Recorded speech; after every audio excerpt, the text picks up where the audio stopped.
What's going on, guys? Tony Maritato here. So I want to talk to you about some of the more common mistakes people make when trying to become Medicare contractor providers. Whether you're a PT, OT, SLP, whether you're a chiropractor, whatever the profession, this is the most common mistake I see hanging people up, and they don't even realize it until it's too late. So behind me on the screen, you can see a letter from the IRS. Now, this isn't a real letter. This is something I just Googled and pulled up, but it's a great example of what's called the CP 575. This is a letter that you would have received from the IRS when you submitted an application to get an employer tax identification number.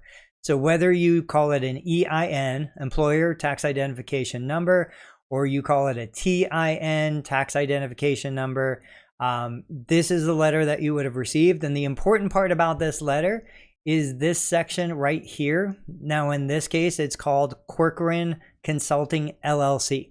Notice there is no punctuation. That's okay. You might have L period, C period. You might have Corcoran Consulting, comma, LLC. The punctuation isn't that important. What's important here is that if the name of the business is Corcoran Consulting LLC, as it's shown here, you need your MPI registry. Let me see if I can zoom in here for you guys to match exactly what that says. So my business is Total Therapy Solutions LLC. My IRS letter says Total Therapy Solutions LLC. These two match identical, but like this is not my business.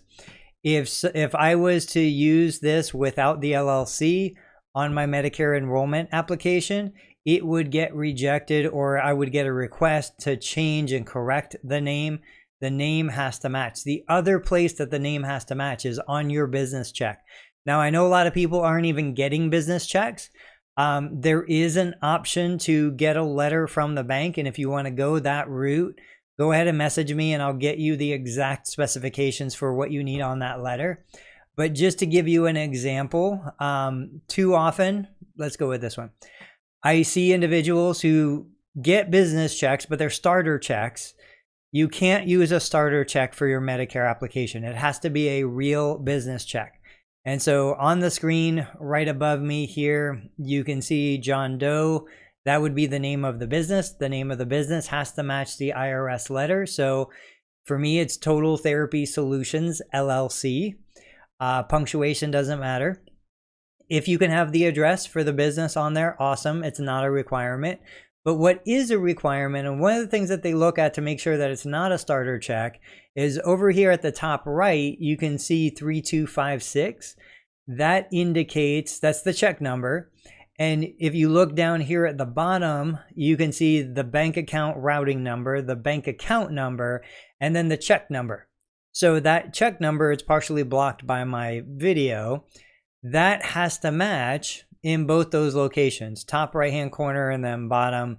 That's basically one of the criteria they look at to make sure if you have a starter check, it's not going to have a check number and it's not going to have a check number down at the bottom. The bank should have the bank name listed somewhere on the check as well. And then you're just going to write void across it. So like, here's another example of, this is a brand new check, 001, but you can see down at the bottom left, 001. So it is an official check. You can see where it says James Morrison, that really should be the business name. The address, we would have void written somewhere on the check. Then you can see Canadian Imperial Bank of Commerce with the address. The bank address is not required to be on the check, but the bank logo should be on the check somewhere. So the absolute most common mistakes that I see therapists run into when they're trying to become a Medicare contractor provider for the first time is the name doesn't match. It might say ABC and with a symbol for and physical therapy. And then somewhere in the documentation, it says ABC AND physical therapy. We need it to match, guys. It's a simple technical error that happens to a lot of clinicians.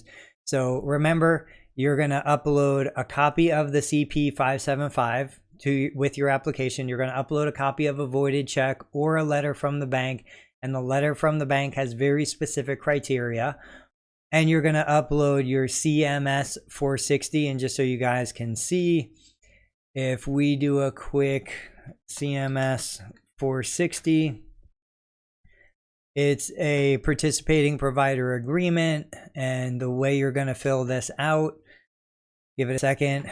The information across the top is going to be the business information. So it's the business name, the way it matches Total Therapy Solutions LLC. It's going to be the business address. It's going to be the business NPI number. Then under your effective date, this is going to be the effective date you're choosing to start the practice. It's going to be the signature of the authorized representative or participating organization. If you're a sole owner of your organization, it's going to be your signature.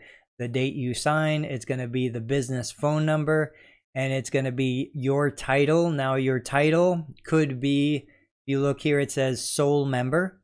It could be president, it could be owner, it could be whatever you want your title to be.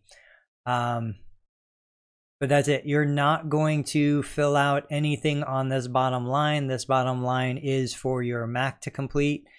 So this is what you need to upload along with the voided check and along with the CP 575. Guys, I hope that clears things up for you. If you have more questions, I'll put a link to my video tutorial course down below. And then you can always message me or communicate with me, however you can get a hold of me. I'm always happy to answer these questions. I'll catch you guys later.